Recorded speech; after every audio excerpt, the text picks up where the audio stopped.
The Proclaimers. How's it going, lads? Very Good. well, thank you. Yeah, it's Yes. going well. Good news the last couple of weeks. Obviously, Tina Park. It's now going ahead. Was there ever any real doubt? Do we think?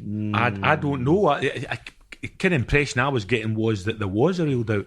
Who knows? I bumped into someone I know vaguely, and she said, I think it was, the speculation was it was some sort of dispute between family members. That was the root of it, but I don't know. I wouldn't quote her, and I wouldn't quote anybody else a bit. But I did get the impression some people didn't want it to go ahead, but it looks like it's happening now. Very, very exciting. How many times will this be then for Tina Park for you guys? 6, maybe 5 or 6. I think maybe 6. Maybe 6, 5 or 6, I think. Yeah. I've caught you guys a couple of times there. It's an amazing, amazing festival, but great reaction for you guys. So how exciting is it to play it this year? It's a great thing to do. I mean, any festival's good, but this is particularly on your own home turf. I think it really makes a big difference when you can feel it's your own people. You know, it does carry a special kudos. You know. Absolutely. Now, the new album is sitting right here in front of us. Let's hear it for the dogs. Interesting story behind this title.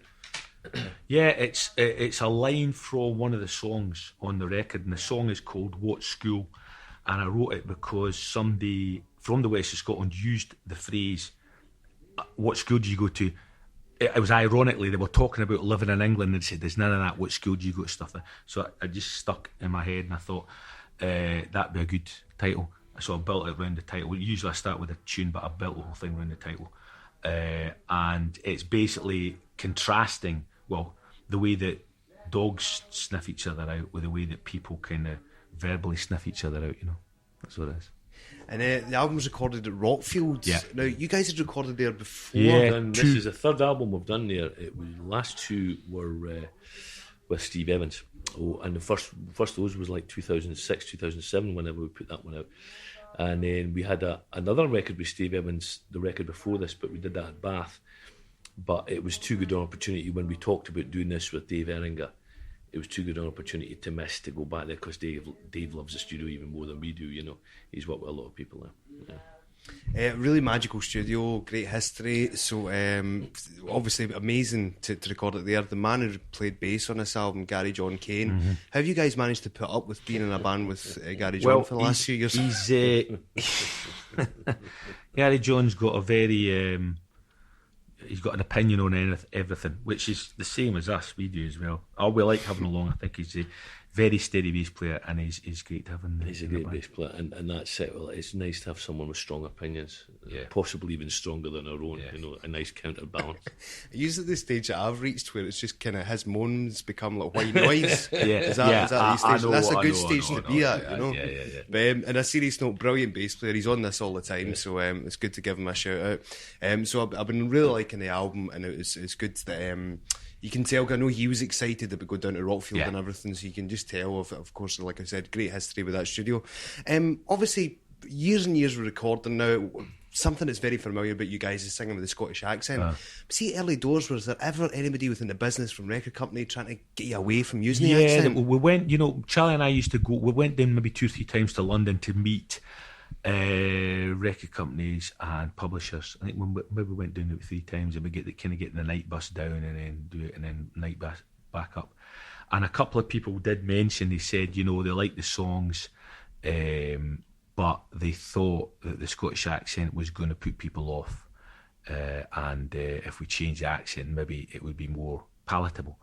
But we were never going to do that, and we were writing about our own experiences in our own country at our own time. So the accent was non-negotiable. But there was those 2 or 3 suggested it. Yeah. It's really, really good then that you stuck by your guns in that one. Yeah. I think in a way it probably does limit the appeal in some ways, but it makes you more distinct as well. So that, and in that respect, I think it's more of a strength. Amazing, absolutely. And one thing I really want to ask you about, someone turns around one day and says, "Sunshine and Leith, we want to make it in a musical." What was your instant reaction? We thought it would never happen. They said it. We thought they'll start off, they'll get 20 minutes and they'll think this isn't working. And then they did. They got the whole thing up and running. Stephen Greenhorn wrote it, and Dundee Rep put it on the first time. And then they started booking a week in Dundee, week in Aberdeen, week in Glasgow, week in Edinburgh, and we thought nobody's going to turn up, and they were kind of virtually sold out.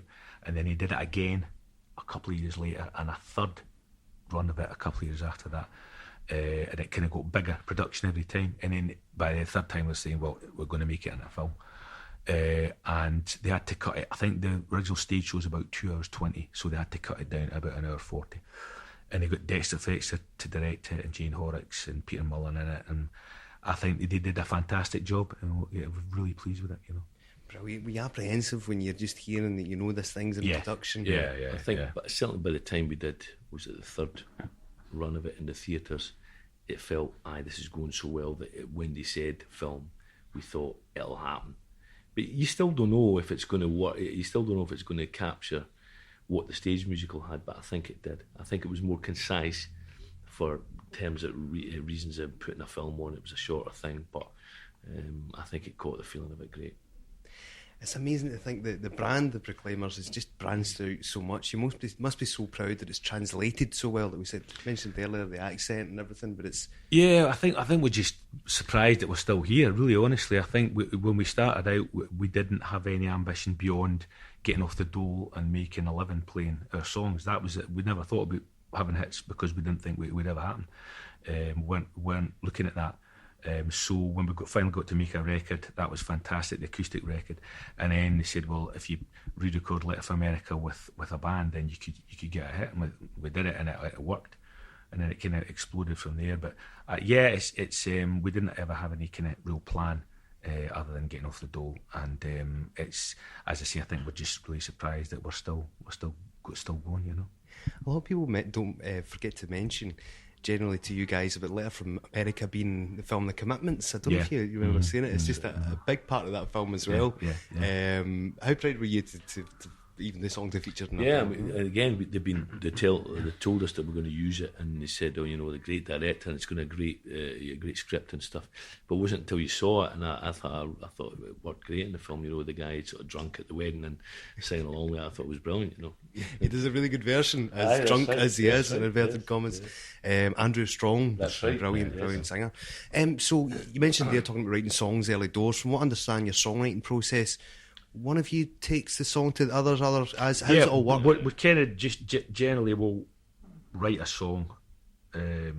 One of us will do it, and then it'll be kind of pretty much there 100% or 90% anyway. And we start rehearsing it, and we make any changes that we have to make, and we just sing it over and over again, just with the acoustic guitar or with the piano, just the two voices, and that's how we do the demos. So it's just keep repetition, you know, keep going, find out what's working, what not needs to be changed, and then that's how we do it, you know. Excellent. Must ask you, Jerry Rafferty, what was it like working with him? And if anything at all, what do you think you learned from Jerry? I think it was great working with him. He was really good with us, and I think he wasn't the easiest man to work with for everybody, but our experiences were very good. I think you learn from somebody like Rafferty, you learn that you've got, even if you're having a bit of success, the important thing is to keep doing what you're doing, is to keep writing songs, keep trying to get better as a performer, as a writer. I think somebody like Rafferty was a genuine, real musician and a real craftsman, and he was in music for the right reasons. And I think that you should aspire to be like people like Jerry Rafferty, I think. That's interesting.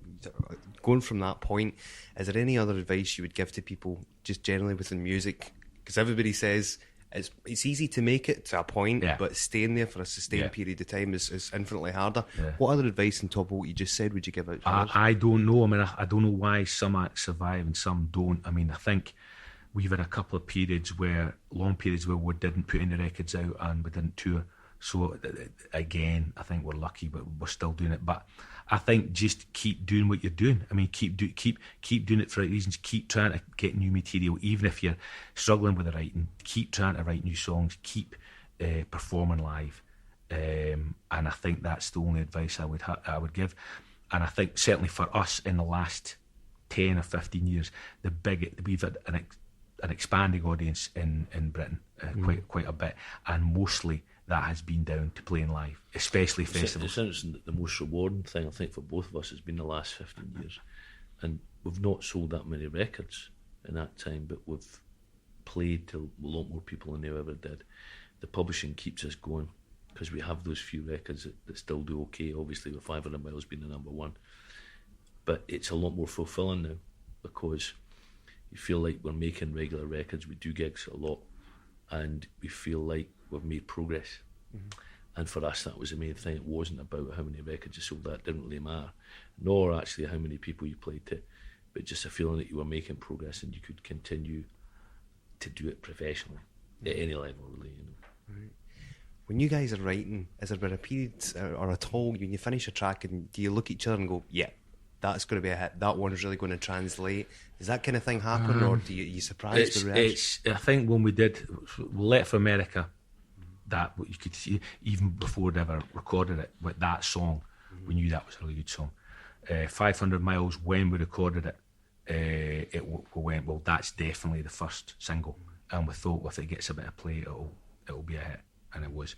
But why it's kept around for 25 years is beyond me. I don't understand that.